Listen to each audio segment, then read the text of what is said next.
Hey, what's good, motivators? It's your boy 2J Harmonix, and I would like to welcome you to the very first episode of Tuesdays with 2J.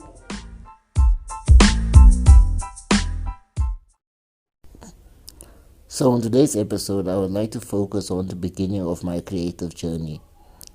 And it basically started many years ago. Many years ago, when I was a kid.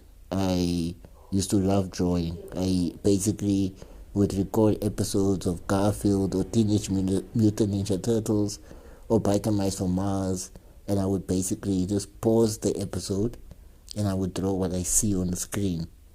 And then eventually my mom would actually buy me air cartons for me to draw faces and practice faces on there, because I found different pages where I could actually practice the different types of eyes, different types of noses, different types of mouths and facial hair.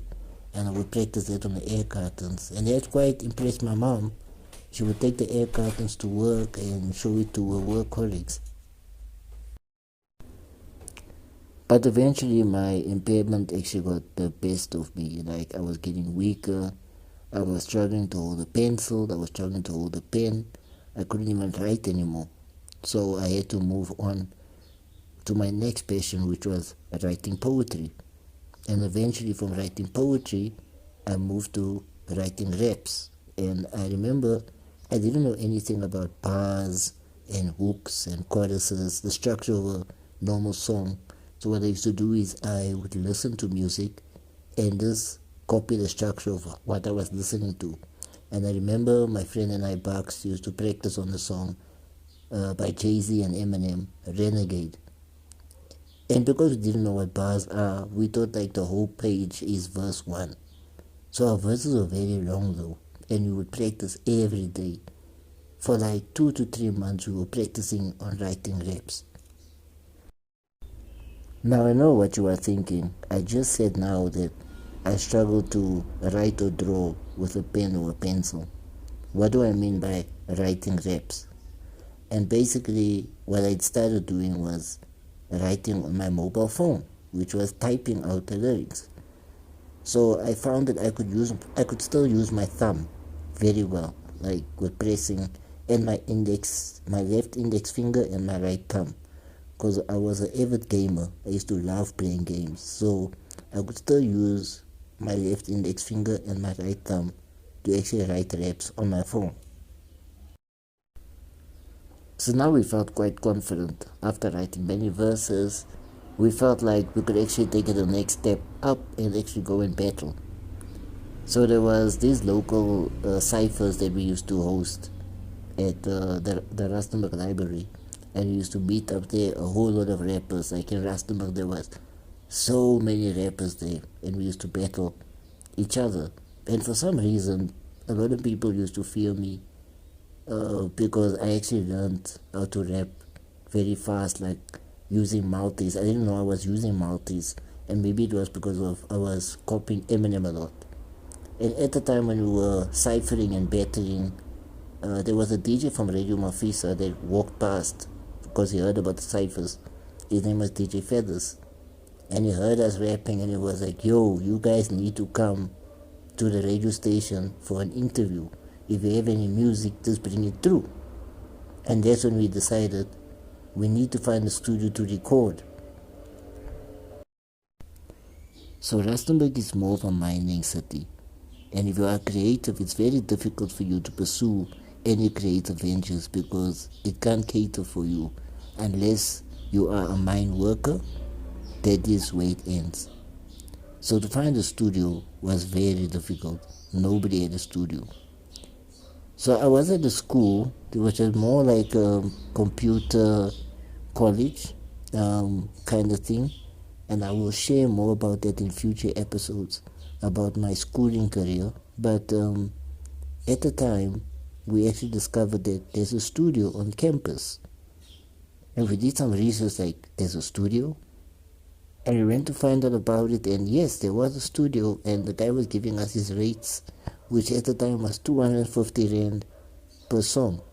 Yes, people, 250 Rand. In today's standards, that is so cheap. But yeah, so I begged my mom to please help me pay for my demo disc, and Bugs and I went to book and we went to record our first single, which was Battle Rising.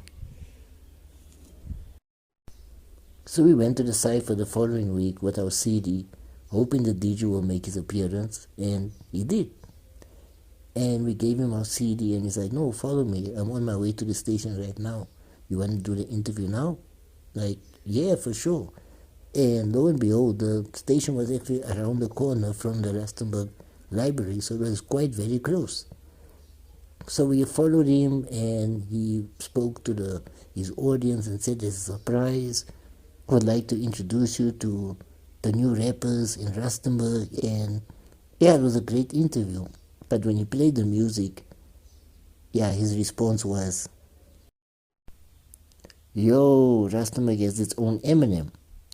And that kind of brought me down because I didn't really feel like I want to sound like someone else. I would like to sound as myself. And I was being compared to many people because at first people used to call me Tupac because my hair was always shaven and I used to wear bandanas, and obviously, like I said, I was a rapper.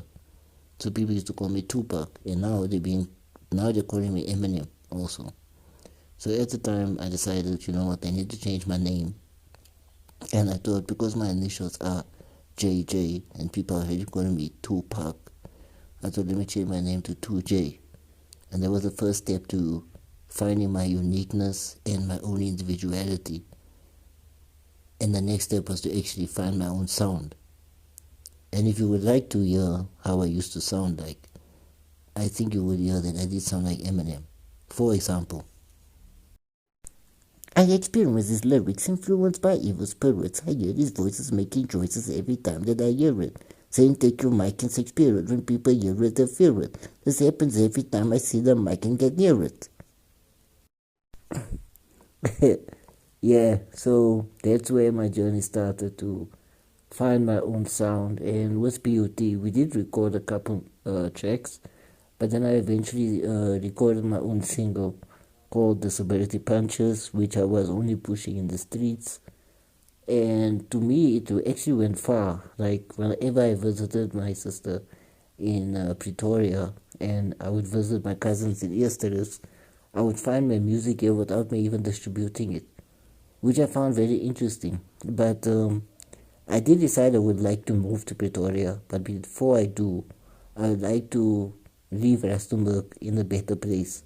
So I decided to host Rustenburg events to raise funds to help artists record their mixtapes or albums.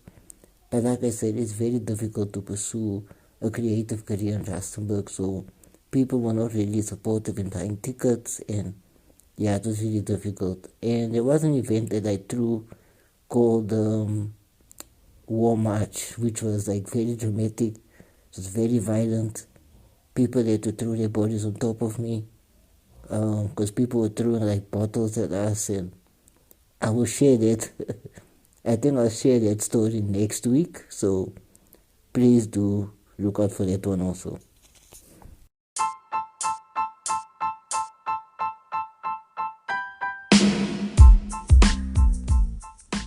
Yeah, thank you for listening to Tuesdays with 2J. Please join me next week for the next episode, and please do share the links to your friends.